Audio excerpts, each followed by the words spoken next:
Olá e seja bem-vindo, bem-vinda mais uma vez ao canal. Hoje é terça-feira, dia de inteligência emocional e a arte de educar nossos filhos.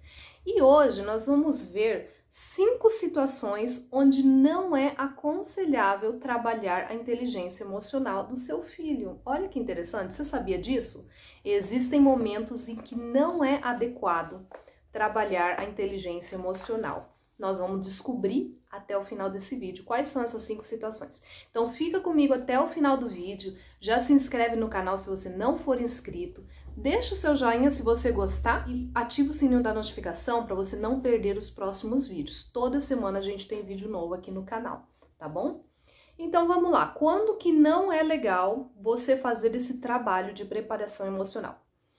Situação número 1, quando você estiver com pressa.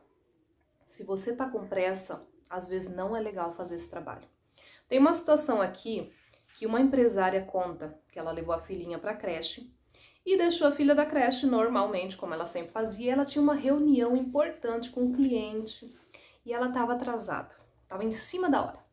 Aí ela deixou a criança, beleza, já ia subir no carro para ir para o trabalho dela, para o compromisso dela. A criança volta correndo aos prantos, porque a professora dela não veio naquele dia e tinha uma professora substituta. Primeira coisa que a mulher fez foi olhar para o relógio, só tinha 5 minutos para resolver aquela situação. Aí ela foi tentar fazer às pressas o trabalho emocional. Olha o que aconteceu. Aí ela começou, né, com aquelas perguntas básicas que a gente já aprendeu lá no início do livro.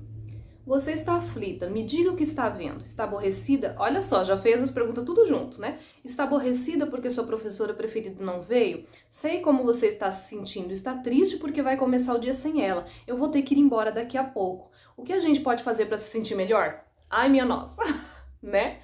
Uma enxurrada de informações. Por quê? Porque ela estava com pressa. E a menina, lógico que percebeu que ela estava com pressa, que ela precisava se livrar logo daquela situação para ir embora. Enquanto isso, a filha estava ali sentada, respondendo com muxuxos e contendo as lágrimas. Os minutos iam passando, sem a solução. Parecia que a menina estava sentindo a pressa da mãe, e essa tensão só fazia piorar as coisas. Quanto mais a mãe puxava por ela, mais aflita a menina ficava. Depois de 20 minutos de frustração, ela só tinha 5, lembra? A mulher acabou entregando a filha aos prantos à professora substituta, pegou o carro e foi voando para a reunião. Quando ela chegou lá, o cliente já tinha ido embora. O que a mãe deu de feedback depois, né, no grupo? Dei a ela uma mensagem mista, disse-lhe que estava interessada e querendo ajudar, mas estava de olho no relógio e ela sabia disso. Com isso, ela se sentiu mais abandonada do que nunca. Então, gente, para ter esse momento de preparação emocional, o que você precisa entender? Você precisa estar bem emocionalmente também. Naquele momento a mãe não estava, porque ela estava com pressa, ela estava com a cabeça em outro lugar. Então não era um momento legal. E aí a mãe diz, né, que ela deveria simplesmente ter dito, filha, agora não dá para resolver. Nós resolveremos depois. Vai que a professora substituta deixava a menina chorando mesmo, porque ela tinha outro compromisso, né?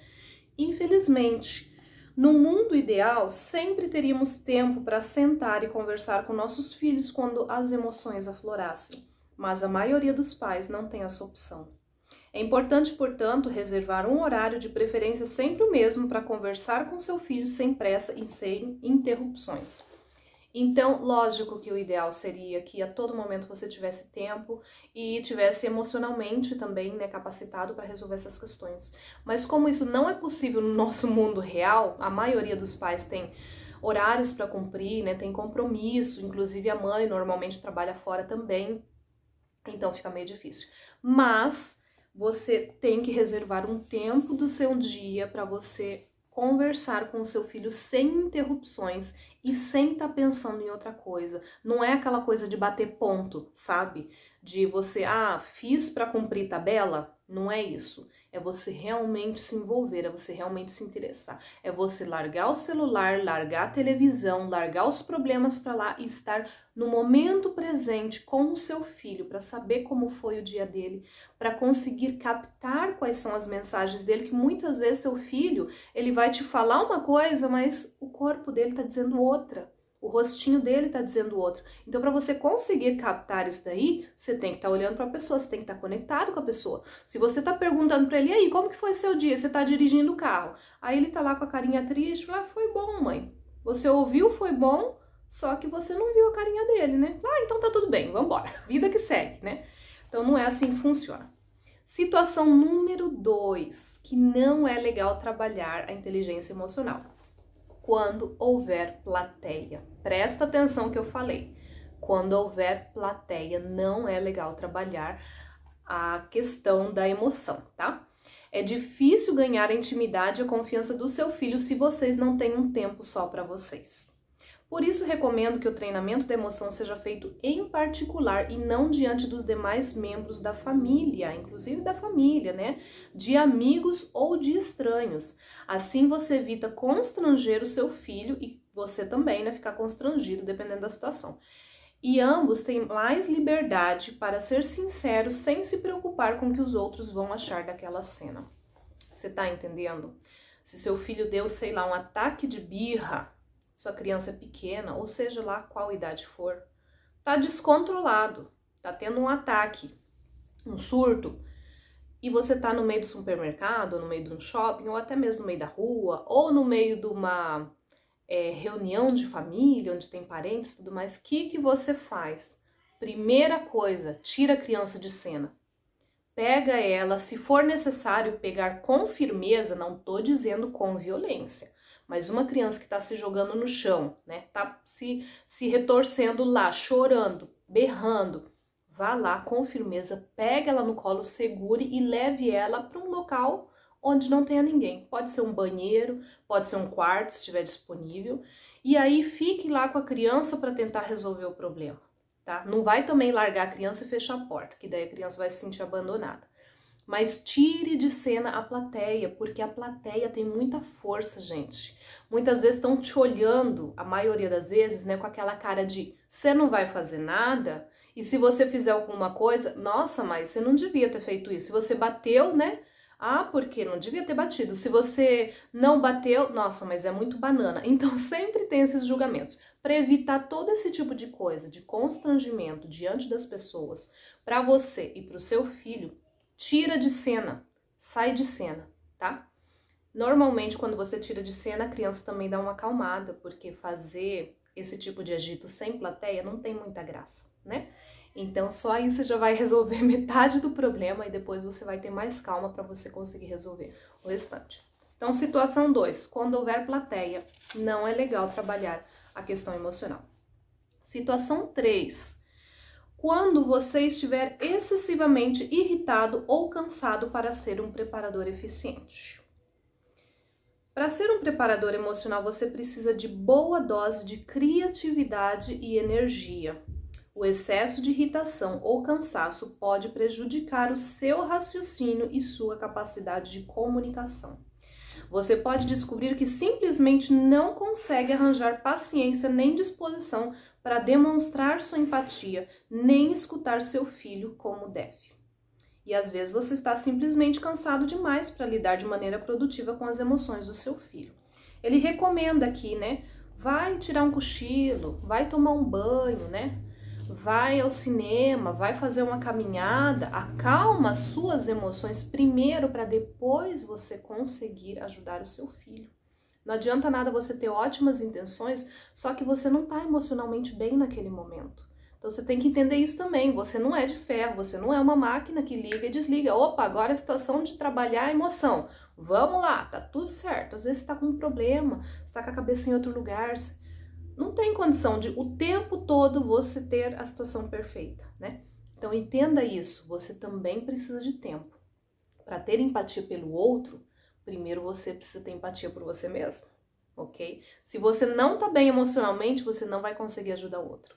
Então deixa isso para lá, mesmo que pareça uma situação muito urgente, você pode acabar piorando ela ainda mais se você não estiver bem emocionalmente. Vai cuidar de você primeiro, depois você cuida do seu filho, tá bom? Situação 4. Quando é preciso tratar de um grave desvio de comportamento. Como assim? Então tá, Às vezes você tem que impor um tipo de disciplina que ultrapassa a simples imposição de limites mencionada no passo número 5.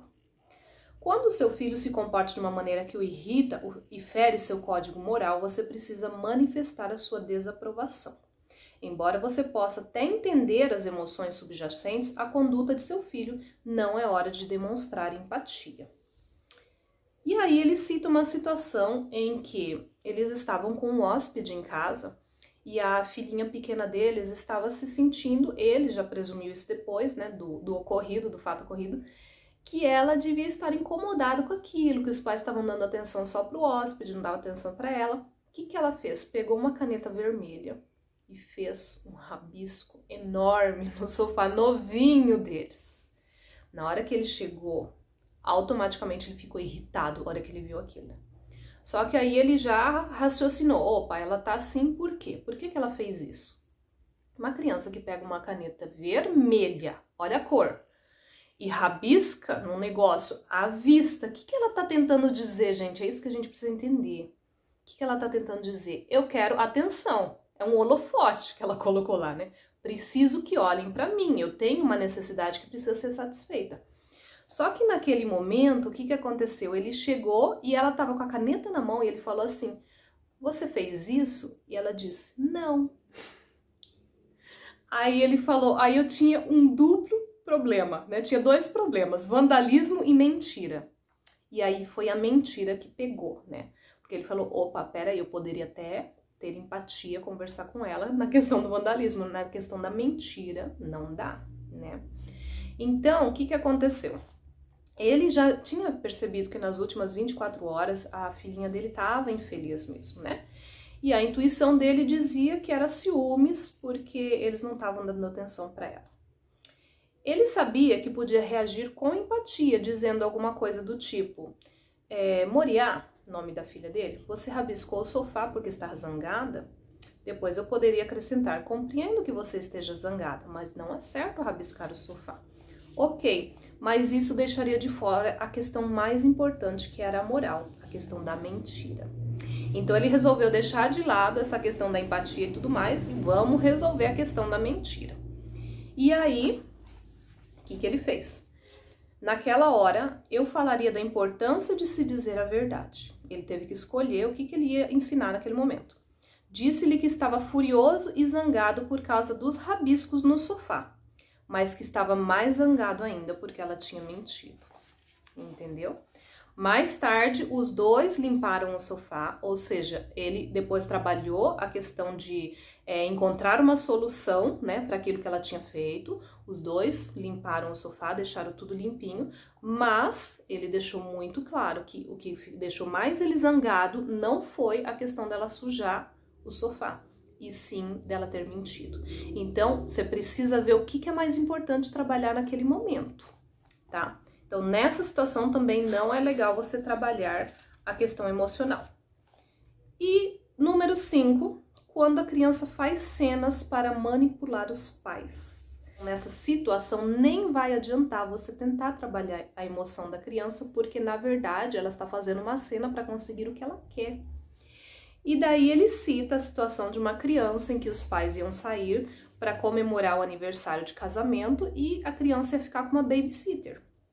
E aí não adiantou tudo que eles fizeram, conversaram com ele, explicaram, demonstraram empatia e tudo mais, a criança não parava de berrar e de se sentir mal e de fazer chantagem e tudo mais. Passou o dia desse jeito. Aí, num determinado momento, o pai passou na frente do quarto da criança, a criança estava choramingando ainda, né? E aí ele falou, vou lá de novo tentar, né? Na hora que ele estava chegando, ele percebeu que o filho estava lá montando os bloquinhos, estava assim fazendo barulho e tal, né? Mas estava montando os bloquinhos de boa, e na hora que o filho percebeu que o pai estava vindo, aí ele começou a chorar mais e começou a fazer cena. Aí o pai falou, opa, então tá fazendo cena, então não vai resolver. Aí deixaram a criança, né? Ficou tudo bem, porque ele tinha um objetivo, a criança tinha o objetivo de querer ir junto, né? Então, estava fazendo de tudo para ir. Não ia adiantar se eu usar empatia, não ia adiantar todo aquele processo de treinamento emocional nessa situação. Então, essas são as 5 situações em que não vai adiantar e não é legal você trabalhar a questão emocional do seu filho, tá bom? Por hoje ficamos por aqui, espero que você tenha gostado. E se você gostou e não é inscrito, se inscreve no canal, tá bom? Muito obrigada por estar comigo mais uma vez e até a próxima!